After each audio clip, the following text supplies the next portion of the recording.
How's it going, all of y'all? Thank you so much for watching another video. Do trust funds gain interest? So I just discovered my Grammys. This was the question that I got asked literally. Will any notates she set aside money for my cousin and I in separate trusts?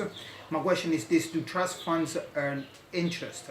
I don't know what type of account it is exactly, and I don't get it until I'm 25, another 5 years. It was created a few years ago. I would have quite a few years worth, of course, because it was quite a few years ago. If there's any interest, it'd be nice to know. Now, it depends. The quick answer is it depends on what the trust invested in. Now, for example, my own trust has stocks, bonds, annuities, CDs. Of course, it grows. Of course, it grows. But that's a catch. That's a catch, though. So let's back this up a little and let's talk about how does a trust fund work. Now, trust funds can hold lots of kind of properties, from cash to investments to real estate to artwork. You heard correctly. They can even hold the whole business in them as well. Basically, anything that's valuable can go in a trust fund. So trust funds are nothing but entities, okay? What does that mean if you're trying to understand how trust funds work? See, putting money in a trust lets you basically pass a property to someone in a structured way, where you can impose rules as well. For example, you might say that your beneficiary can use these funds to pay off debt, or you might, the most common one, impose rules on how old the beneficiary needs to be before she or he gains control over the money. That's the answer to the question that I got asked. So to the bottom line, do trust funds grow? Do trusts earn interest?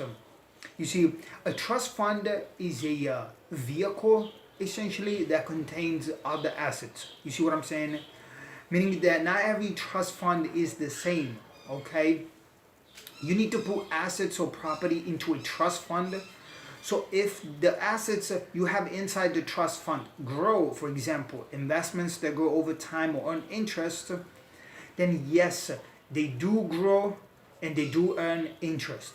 Now, a trust account can be as simple as a bank account where the money is owned by a trust rather than an individual like other bank accounts.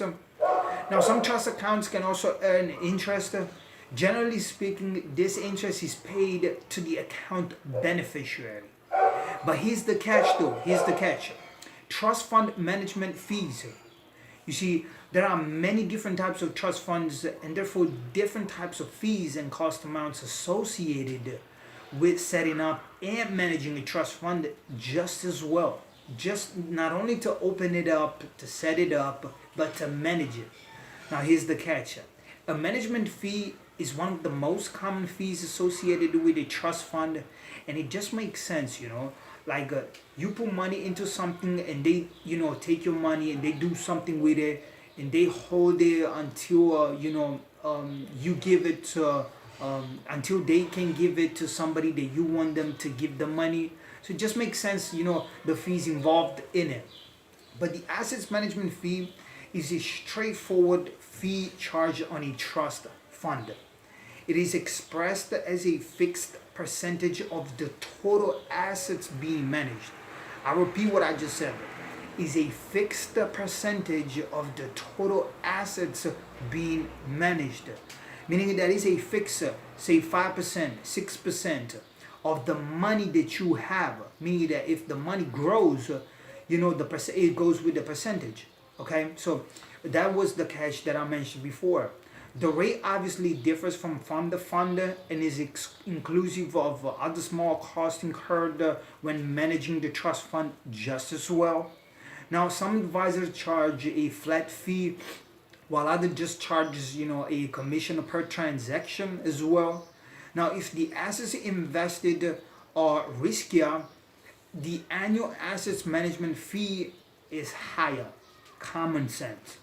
Now, the fee takes into account tax harvesting just as well, rebalancing and re-examination of your portfolio.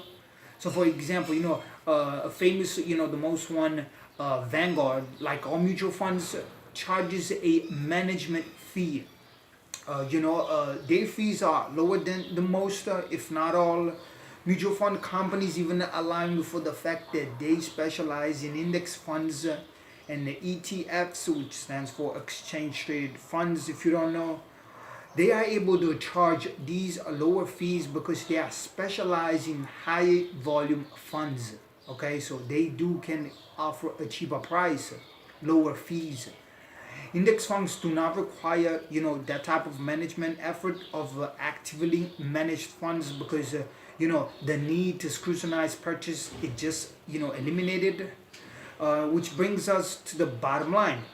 A trust is a great way to manage and distribute your assets, if you will, when you're no longer capable of doing so. It comes with many benefits, and also with a variety of fees, of course, primarily associated with the management of the trust. So it is important to understand the various management fees and if setting up the trust is really worth the cost incurred. Hope this one helps you out. They do grow, they do pay you interest. But because you need to pay fees, of course, the fees is a fixed percentage, as I said before. So you do your calculation, you do your math. Thank you so much for watching.